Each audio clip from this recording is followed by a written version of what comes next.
Welcome everybody to the show. Thanks for tuning in. Today we have a special guest. She is a dynamic leader with extensive experience in technology, digital transformation, and operational excellence. Beyond her corporate expertise, she also hosts a podcast. She teaches yoga and leads transformative retreats. But most importantly, she just recently published her new book, Shiva, The 5 Sacred Steps to Success and Serenity, in which we will be talking about today. I personally worked with Vi about 5 years ago on a project, and I can attest to her bold and compassionate leadership. Vi, thanks for being on the show. Thank you so much, Hoss. Thanks for having me, and I cannot wait to share my story with your audiences in the world. So Yeah, appreciate it. absolutely. So tell me a little bit and the audience about yourself and how did you come to write this book and how did you come across yoga? Sure. So my name is Vi, and I have been in the US for close to 20 years now. I've had a very successful corporate career in the technology leadership space.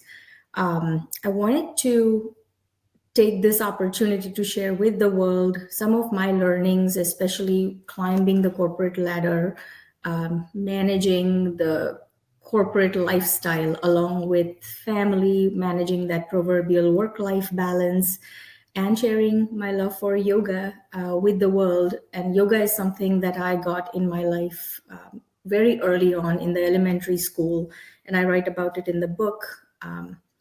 Been throughout my life sprinkled all along are various elements of yoga, and not necessarily yoga as we understand it in the Western world as exercises on the mat, but really yoga extends beyond that. It's the unison of mind, body, spirit. It's that lifestyle where you are acting, being, thinking in the same kind of aligned manner.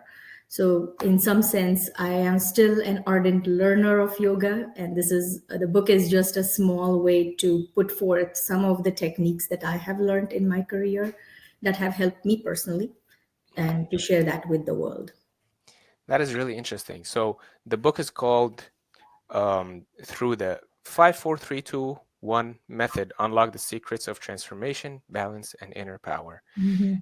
And how do you define spiritual liberation to a contemporary lifestyle? What does that mean to a modern person, let's say? Yeah, absolutely. Great question.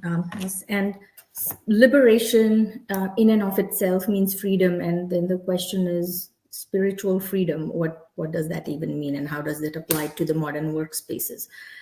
I think of spiritual liberation as that mental freedom of being your true self, regardless of the external circumstances around you. So, again, I alluded to office politics, and as you're growing in your career, you're managing and juggling different things. You're bound to have conflicts, you're bound to be at various spaces in your life where you're choosing between what do I do next and how can you make those choices aligned with your values, um, and be free from those external judgments spiritually. So that, according to me, is that spiritual freedom that you can attain if you have some solid groundwork and framework to operate on a daily basis. Yeah. So speaking of navigating office politics and conflicts, you introduce in the books a lot of paradoxes, how we can integrate detached involvement and the bliss of being. Can you talk a little bit about that? How can we accomplish such thing? Yeah, interesting, right? Paradoxes are a way of life in some sense. Whenever there is happiness, the sorrow is bound to follow. So there's always light and dark. There's always those paradoxes that exist in the world. But how do you navigate it? And how do you use those paradoxes? So again, if you almost leave the outcomes and you just act with intention, act with purpose, from my standpoint, there will always be there will always be a right and a wrong. But how can you always be aligned with your values and purpose and make those choices in those paradoxes. So whenever there is, specifically, let's say office politics, somebody is doing something against you, or there is a heated argument, how can you maintain the calm? How can you be that peaceful element in this? How can you not get affected by someone else's action and start to do something that will affect your own kind of spiritual progress or set you back? So those are the kind of things that I think might be helpful to understand. And paradoxes are intrinsic form of our human existence. It's learning to live with those paradoxes. So through the practice of yoga, we can be grounded in our intention and purpose and values, even when somebody's doing something against us, and so on and so Correct. forth. Correct.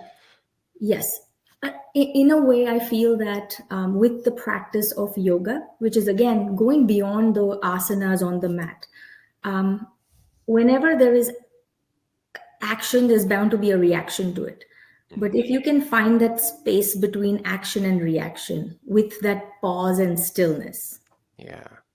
there again is your little paradox. And to then react with thoughtfulness, with again being true to your values without pulling anyone down, speaking your true self and being your true self and speaking your own truth, but not doing that in a hurtful manner. Finding that space in between your reaction to an external action. And that's where I feel yoga is very powerful. Yeah, that is really cool. So in the book, you highlight the relationship between Parvati and Shiva, Hmm. mentioning how their love includes moments of disagreement, yet Hmm. Shiva responds with patience and wisdom. Hmm. Can you share a little story to illustrate that? Oh, yeah. So, I mean, my favorite story of Shiva and Parvati and their love. I mean, there are so many stories actually, but so Shiva, in some sense, and Parvati, for the audiences who may not be aware, Shiva is a Hindu deity, and Parvati is his consort, wife of Shiva. And in Hinduism, there's a ton of literature on Shiva and Parvati, mythological stories that go beyond just them two as individuals to them two as the philosophical elements.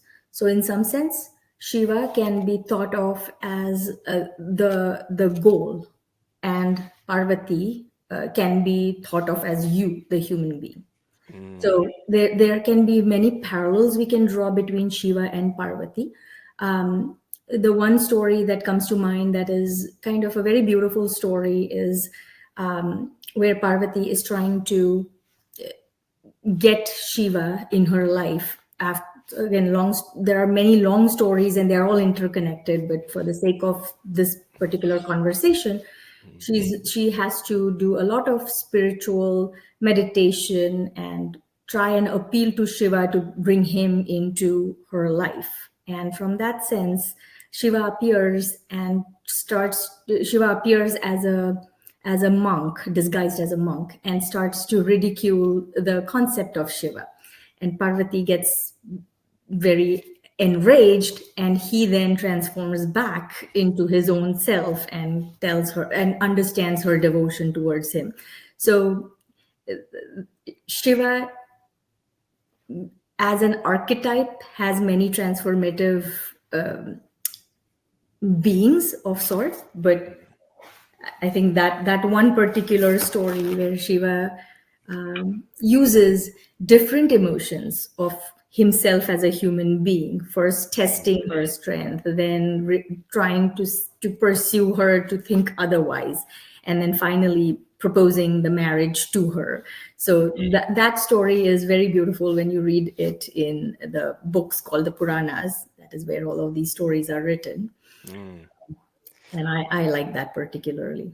That's very interesting. So since we're speaking about Shiva, he's also described as the cosmic dancer, Hmm. silent meditator, fierce warrior, and compassionate father. Are there more details you can share about that? Yeah. So Shiva as a Hindu god takes on various forms and through various lifetimes. At one point, he has lost his consort Sati, and now he has become an ascetic, a meditator. Then he later on marries Parvati, has two boys and 5 girls, and then he's the father figure. He's technically the one who is running our world and keeping our world the way it is. So it's almost like he is the divine power that is in all of us. So in all of these roles, he is acting as a different element. It's no different than you and I. When we sit in an office, we are that corporate warrior. When we come home to our kids, we are the nurturer. Amongst friends, we are a friendly kind of partner. With our spouse, we have a very different romantic relationship. So it's really that element of Shiva where he is depicted as different forms to showcase the different elements of us as humans. Very cool. So, theory is one thing and practice is another, for sure. So, you also mentioned in the book that mantras are mind vehicle, which I find to be very interesting, and I would like to learn more about that. And you had this kind of mantra is, let's see if I still have it written here. Maybe I don't have it here anymore, but I was wondering if you can guide us through a quick breath practice or quick meditation so that we can experience that for ourselves too. Yeah, I'd be happy to. So, your first question was about mantra and just the word mantra and mind vehicle. Mantra is man, meaning the mind, and tra is the vehicle or the tool.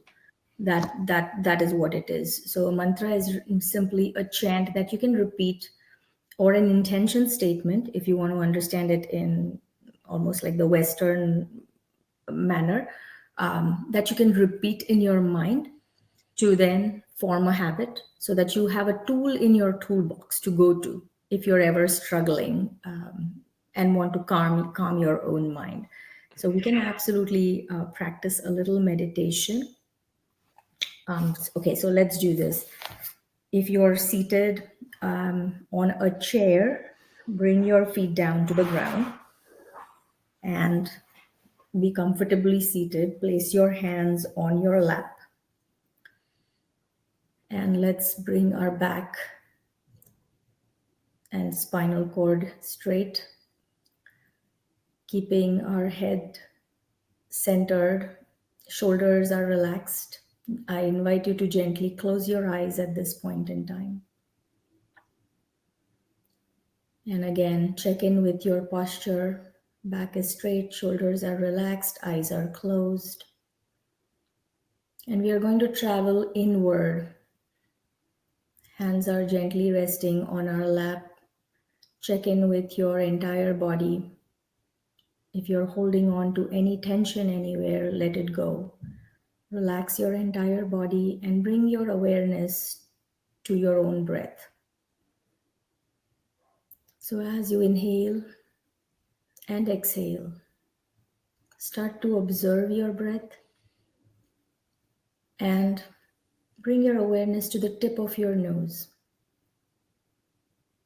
And feel how your breath is entering and exiting the body at the tip of your nose. Can you feel a little coolness at the tip of your nose when you're inhaling?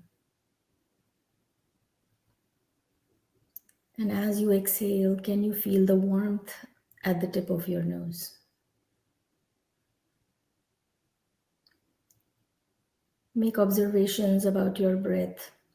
Is it fast? Is it slow? Is it shallow? Is it deep?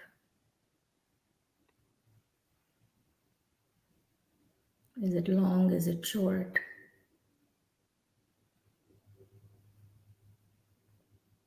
As you continue to breathe, think about your lungs filling up your air entirely in the lungs. with each inhale and emptying your lungs with each exhale. As you continue to focus on your breath, think of an intention statement. Think of a quality that you want to bring in your life.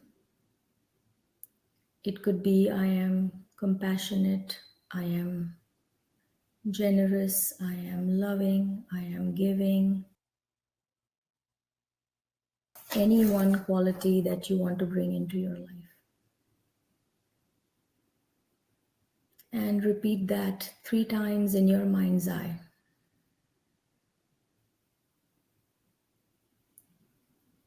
You can also say, I am calm, I am confident, and I am centered.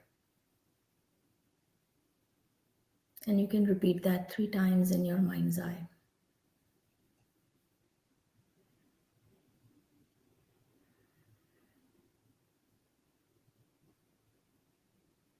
Now bring your hands together, rub your palms together.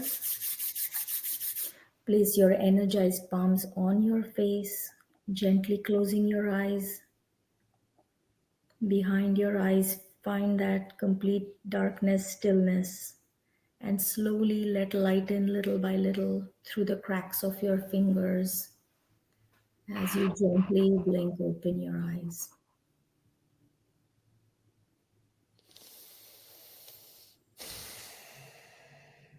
And Amazing.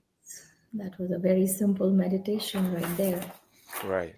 So something like that can help us be grounded when we're navigating something like office politics or a conflict or a disagreement.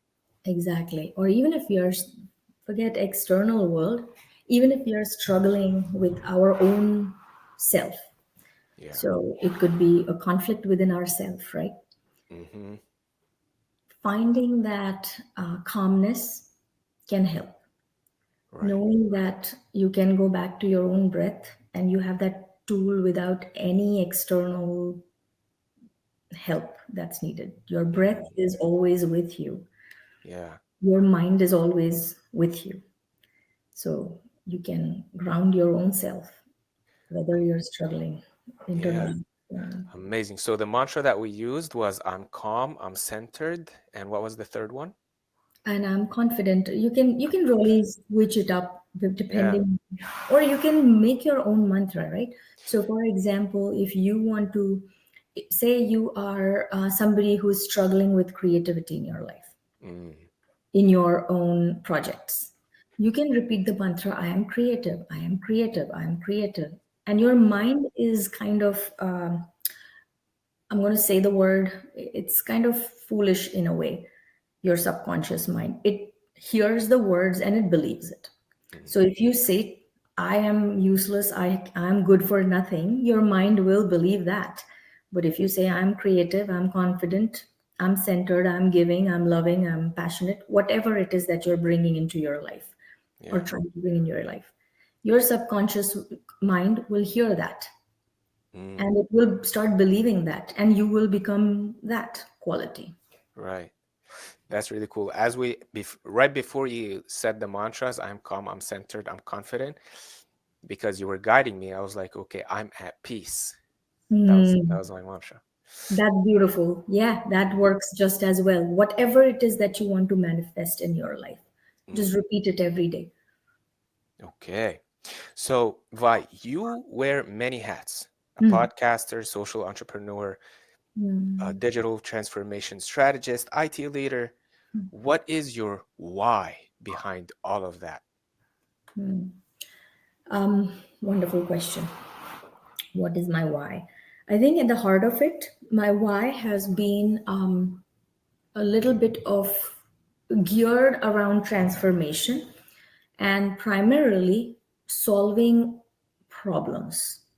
And while I'm solving problems, while I'm doing this transformation, whether it is internally within myself or externally on a project, on an initiative, how can I bring others along with me? How can I share my learnings with the world?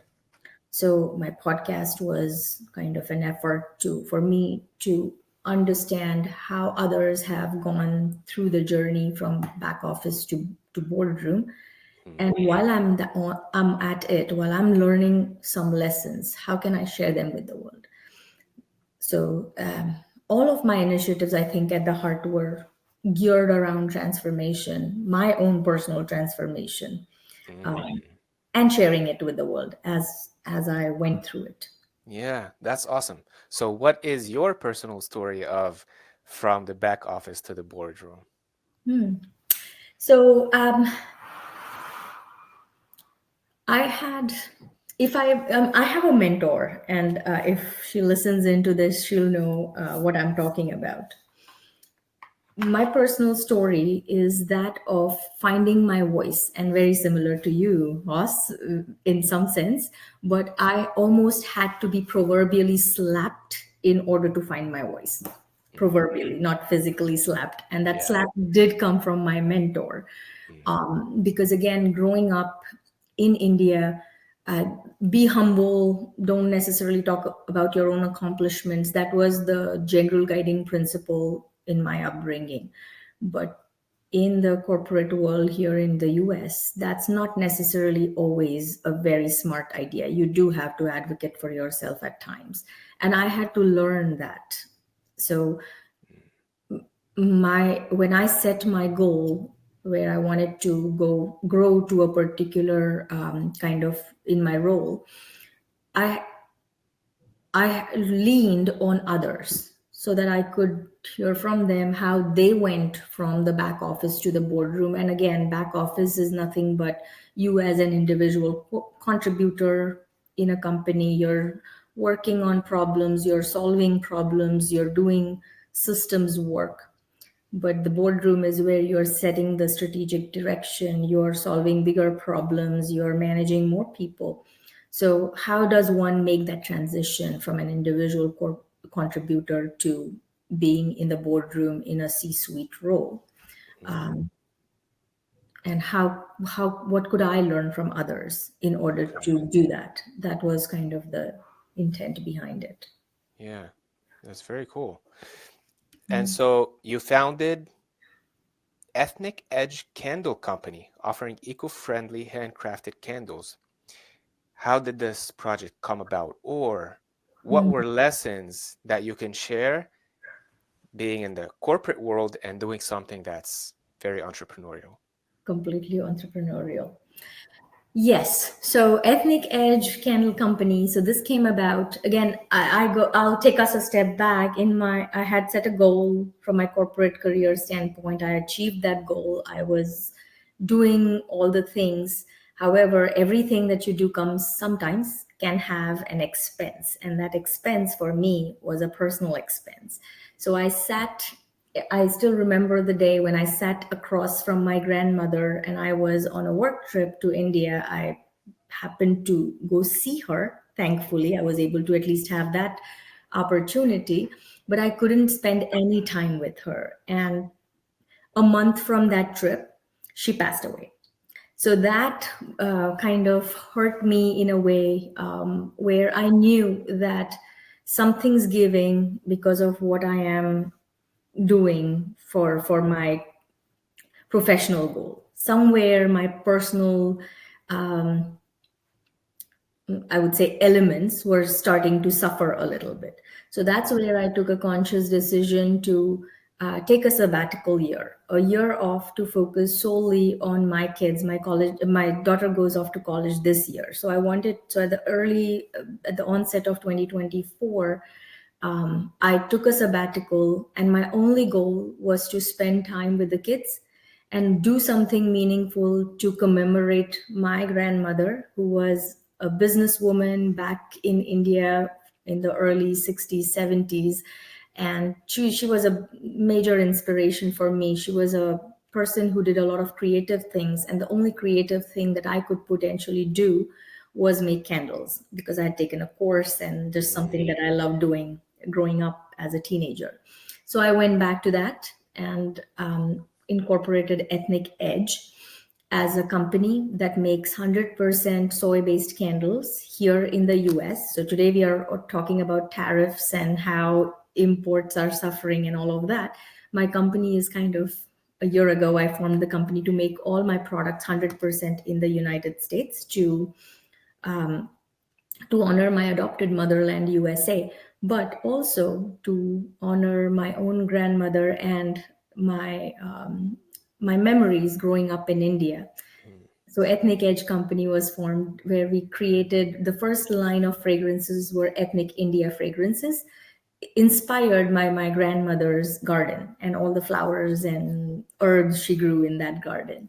So it's a little fun story where it was a personal kind of initiative inspired by my grandmother with a goal of spending time with my two teenagers.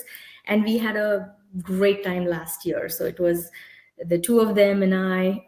We did product testing, we launched the company, they attended many vendor fairs with me. And all of this is unlike any of what I did in my corporate space, right? There were no meetings to attend with Mm. with other people. It was all about direct B2C selling, B2B selling, and just learning the art of dealing with rejections Mm. and being able to share them with my teenagers. Again, we talked about it previously, what has been behind all the projects. So Ethnic Edge last year, as part of Ethnic Edge, I also conducted a mini MBA program for kids where I just observed them thrive through this whole let's form a company phase. And I thought to myself, why not structure a program where I have my MBA. So why don't we teach MBA to kids in a miniature format? So over 10 weeks, about 20 kids attended, and most of them started their own businesses. And Wow. most of those businesses are now profitable. So to see high school kids start their own businesses, Yeah. all under the whole Ethnic Edge handmade candle company, was a true joyride. That's really incredible. And Mm, my deepest condolences for your grandmother's thank you. passing. So, one of my favorite quotes from your book is from the Bhagavad Gita: abandon all doubts and surrender fully to your path. I would love it if you can expand on that a little bit. Mhm. Um, Surrender to the path. So doubts are something that are you are always going to have doubts. You're always going to question, what if this doesn't work? What if I fail? And what will the world say? Or what will my family say Mm. if I do this thing? Will I be ridiculed? I think that's where we as human beings go through a lot of mental turmoil. And the Bhagavad Gita is a beautiful book which has just lessons for our everyday living. This particular one is interesting because, again, if you just surrender to the path and you forget about what the outcome is, Mm. you are bound to do your very best and give your very best to whatever it is that you are choosing to do on your selected path. Yeah. Um, so it's a very simple it's a very simple thing to say, that surrender and don't worry about the outcomes. Mm. That's not how our human mind works. Almost always want to jump to, I'm doing this so that I can have this and that and whatever else it is. But Yeah. only if we just trust the process, like they say, trust the process. You Yeah. do your bit. When you get that fruit will be dependent on so many things, including all of your past actions, all of the external forces that might be trying to deter you from your path. But if you just keep your goal in mind and if you just keep doing the right things Yeah. with that feeling of surrender, meaning I'm not going to hold on to the outcome definition. Right. That's really cool. So, when it comes to meditation, maybe you've heard this before, and I heard it a lot. I experienced it too. That, oh, meditation, it feels like a waste of time, or I'm too busy to meditate. But actually, my thing, what I'm observing in my experience right now, is when I meditate, I feel too calm and almost too at peace that I want to energize myself to take action and be that fierce warrior. So, what is a tip or advice or a practice I can do after my meditation, after I'm centered and aligned, to get that ignition going? Very funny question. I'm always amused by the question, but maybe a very simple and silly thing is to actually do that. Just say 5, 4, 3, 2, 1, action, and Mm, and then get that jolt of energy, and then you already know where you're going. So then start acting. So uh, your mind is calm, so you're not going to be thinking of 100 things. So whatever action you choose after your meditation is bound to be focused, it's bound to be powerful, but you need to physically act. So yeah, maybe just jolt yourself into action by out loud saying those words. yeah. 4, 3, 2, 1, action. That's very interesting. So, what is the significance of 5, 4, 3, 2, 1 method? um, so what I wanted to do was to share with the world, if you are somebody who has done yoga now and then, you know a little bit about yoga, you know about the asanas, you have a yoga mat at home, and all you don't have is time or energy or the motivation to get out of your house, go to a yoga class, and then come back and then start your morning with whatever it is that you need to do. Is there a technique that can be a simple one pager that can be followed, that you can almost go check, check, check, check, check? My practice is done. So that's where I came up with just a simple framework that's easy to understand and remember and follow. And I've written about it in the book extensively, but at a high level, it's 5 different types of asanas. Asanas is nothing but movement of your body. So, and I'll very quickly go through it also for the sake of the audiences. So, you essentially, your spinal cord is very important, and if you're able to move your spinal cord in 5 different directions, so simply stretch it up, bend forward, bend back, bend sideways, and twist. You can, Mm, or you can add a sixth one too, which is inversions, or invert your spine. So inversion is something as simple as lie on the bed and put your legs up against a wall, and that is also inversion. mm, Although it's not necessarily inversion of the spinal cord, that's why I've ignored that.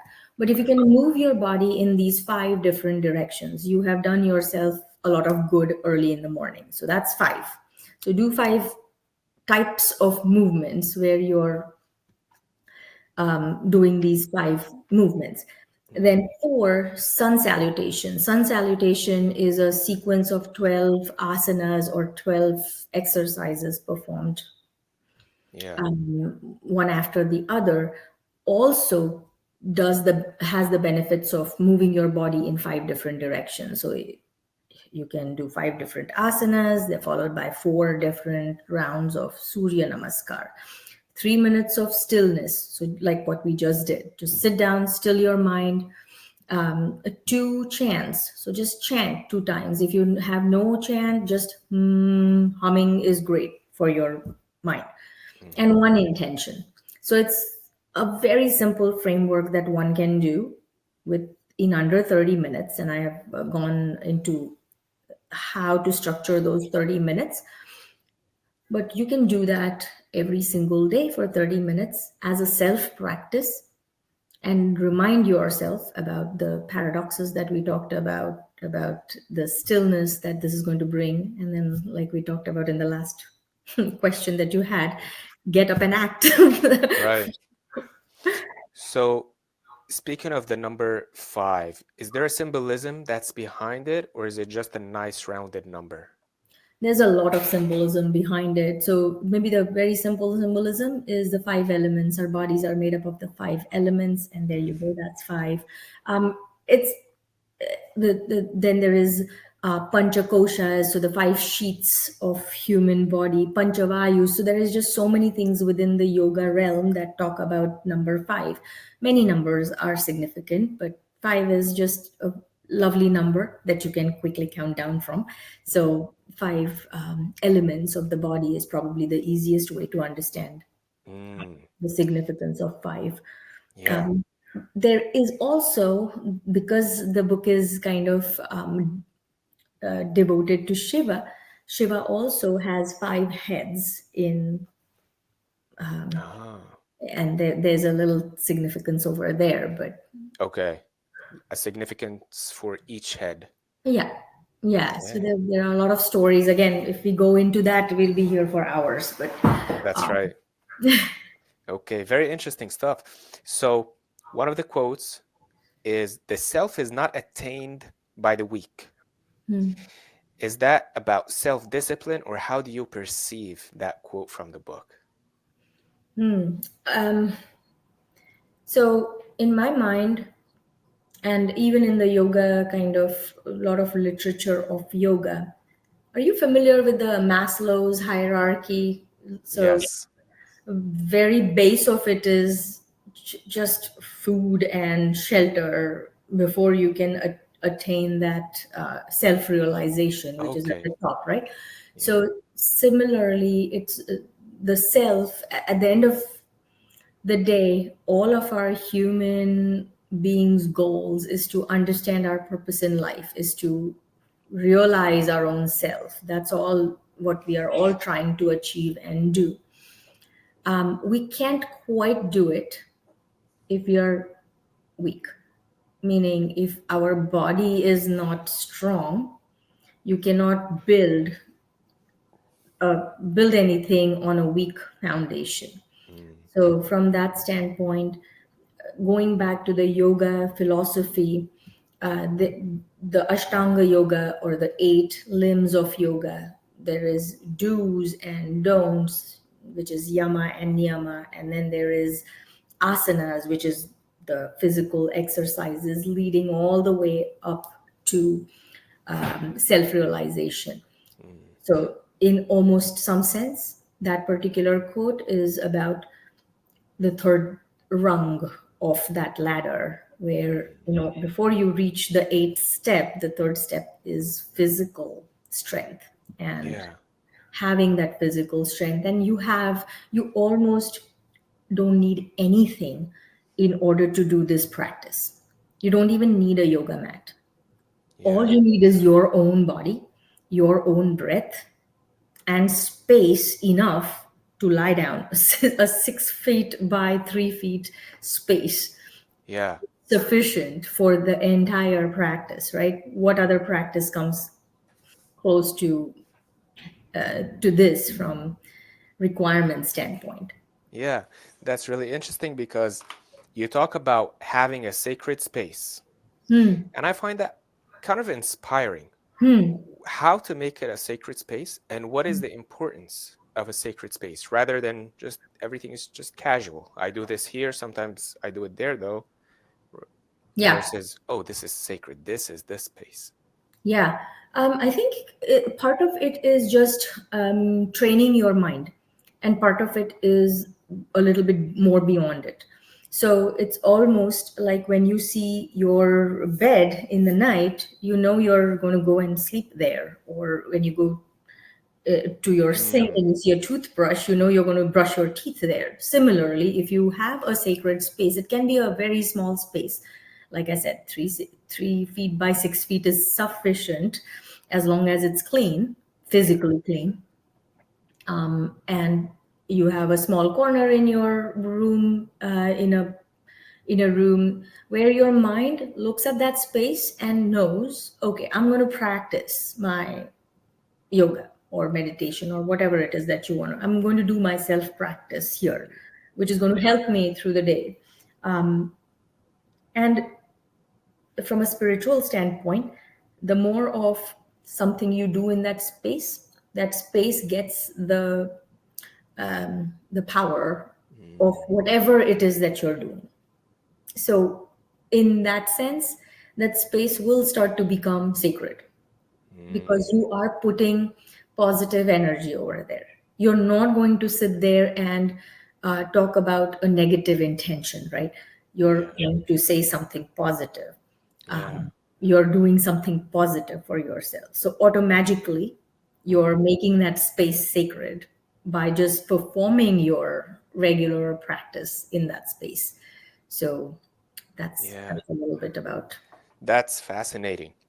You also talk about remaining unaffected by praise or blame. Hmm. What are kind of mindsets, mantras, and actually, as you were speaking about the sacred space, I was like, that would enhance a person's not being affected by praise or blame. So I Mhm. bet the answer to this question is multifaceted and has many angles. But what would you like to share about it? Yeah.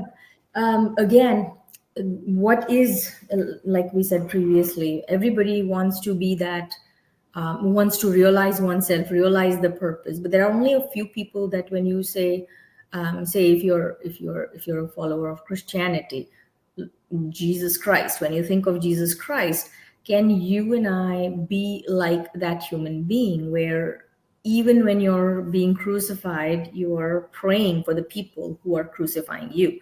You and I are mortal beings, and we I'll be, let I'll the, be screaming at the top of my lungs, get me down. right? Or in Hinduism, Lord Ram is another kind of Hindu god who is going to be coronated as a king 1 minute, and the next minute was asked by his own mother and father to wear orange robes and go into exile for 14 years.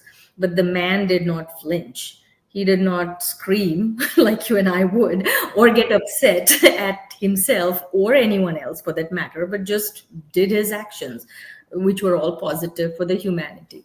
Mhm. So, uh, if if these two individuals can attain that equanimity in praise or blame, in happiness or sorrow, if you can maintain your mental state the same Yeah. without being affected. So today there is everybody is praising you and you are feeling like the king, and Hmm. tomorrow everybody is saying what an idiot and this is biggest failure ever. Can you Yeah. maintain the same state of mind in these two circumstances? And how can we achieve that? Yeah. Because if we have kept doing the right thing, externally things can be up and down, Hmm. but internally we are the same. That's So right. that is kind of a little thought process behind that. That's very cool. So what I'm hearing is from many things that you shared is having a mentor or a hero to look up to can actually be a nice anchor. It's absolutely a beautiful anchor having that, because then you're striving to be that man or woman of Yeah. perfection, right? You Mm. almost know what perfection looks like. So in your mind you can think of Jesus Christ, Lord Ram, or whoever it is, a Mhm. hero who, despite everything, is doing the right thing, regardless Yeah. of what the world is doing the right things, Hmm. without looking at the outcomes, Yes. continuing to act for the greater good. Right. That's a recurring theme I'm noticing is that acting according to values, Mm. purpose, Mhm. this with this attachment to the outcome. Yes, And paradoxically, that leads to best possible outcome. correct. And that way, those paradoxes will not affect us, Mm. or will start to affect us lesser and lesser, Yeah. because you almost realize that it's almost like a realization that this is a world theater play that's going on and characters will come and go. Yeah. But if you take a wrong step, you are kind of hurting your next character. Yeah. You don't change yourself. Right. That's a really interesting perspective. Even as a reminder, this is a world theater and characters come and go because sometimes we diminish ourselves and put others on a pedestal, or not even others, their opinions, which could be completely random, completely not well thought through. Correct. Correct. Yeah. Yeah, that's what that. But it's easier said than done. Yes. So if somebody comes and slaps us tomorrow, of course we are going to get super mad and try and slap back. But if we are able to find that gap between action Mm, and reaction, right. uh, Interesting. That gap, that buffer, that buffer, that cushion in a that way. cushion, yeah, exactly. Heated argument, take a moment. You Yes. don't give back immediately. Just step away. Go calm your mind and see if you feel the same. That's right. Speaking of calming your mind and in respect of your time, that will be. So, I'm entering my last few questions. So you talk about having a stronger nervous system and the neuroplasticity that we can achieve from meditation and yoga and the 5 4 3 2 1 method. So what does it mean to have a stronger nervous system? Hmm. Yeah, I think pretty much many things that we already touched upon as part of the conversation. But stronger nervous system, just that spinal cord is kind of very important, and keeping that spinal cord strong, Mhm. and the spinal cord goes all the way from the base to the head, keeping the head stable. So Yeah. again, body and mind, so that your whole being is integrated. And yoga really means that union of the mind, body, and soul. And Mhm. keeping a strong nervous system by following the 5 4 3 2 1 method, where you're providing right amount of exercise for your physical body, right amount of meditation and mindfulness and peace and calm to your mind, and reminding yourself of the intention and the direction where you want to go in every day with that powerful intention statement. I think collectively that is keeping your entire nervous system strong so that you can achieve your purpose in life and That, do that confidently. yeah, that is amazing. So hypothetically, if you can give your younger self a piece of advice, what would it be? Um, I think had I started doing some of these things more off, again, everything that I'm doing right now, if I can have a little bit more confidence, and but I you can't necessarily give your own self all of your life experiences make you what you are, but just trusting yourself and knowing that each individual is born to serve a purpose. You might find your purpose sooner or later, but you will Yeah. find your purpose in life. And just be strong and know that life has its own way of revealing that purpose to you. That might be the advice I would give myself. That Mm, don't be don't doubt yourself. Maybe that's a simple way of saying it. yeah. Whoever you are, don't doubt yourself. You have everything it takes and more to accomplish whatever it is that you are born to fulfill in this world. That's right. That's amazing. I'll take that Hmm. for myself. Very nice. So I really like that you're tying the spiritual practice with the physical practice, with the psychological and the mental. So speaking about the spine, that's very physical. And then attaining the self, like the top of the Maslow hierarchy, that's more Hmm. spiritual. But at the same time, what's in the middle is navigating life's, conflicts and disagreements. And so I really appreciate any kind of like philosophy or framework that is holistic, that doesn't just focus on one thing and ignores the other. Yeah. So I think I'll bring it back to the the 5 4 3 2 1 philosophy. I think for the most part, everybody knows what is the right thing to do. It's actually doing it is where we all falter in some sense. We all know how important sleep is, but do we all get that 8 hours of sleep? We all know the importance of hydrating ourselves, but do we do that? On a regular basis. We all know the right thing to eat and the junk to avoid, but do we do that on a regular basis? So I think it comes down to just the consistency of anything. So you can have all the frameworks in the world, but if you're not consistent with it, it's all meaningless. So from that holistic standpoint, we are born humans, so we have one body that we are gifted with. Keep it strong. We have one mind, which essentially helps us think and navigate through all of our life's journeys. So keep that strong Yeah. and be true to yourself to realize that true purpose of yours. Yeah. Okay. My last question to you, another hypothetical one. If you were the president of the planet, what adjustments would you make to make the world 5% better? This is a good one. And I think I will go back to where we started, or just how I got into yoga myself.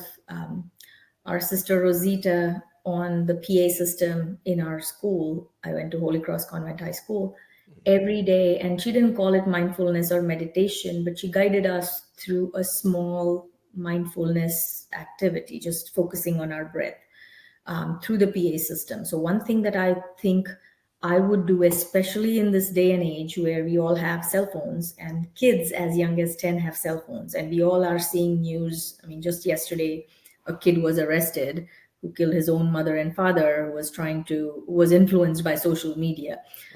I feel if we can do this one thing in schools, if we can introduce yoga and mindfulness and just this small practice, micro practices in each and every classroom around the world, I think we would be combating the whole mental health epidemic very easily, because our young kids are growing with devices that our generation never had. So we had that little bandwidth before social media sucked us in, which our younger kids don't have that. So implement any form of yoga, meditation, mindfulness, religion agnostic, political agnostic manner of bringing that breath work to classrooms, even as little as elementary kids, and keeping it on, I think would help tremendously.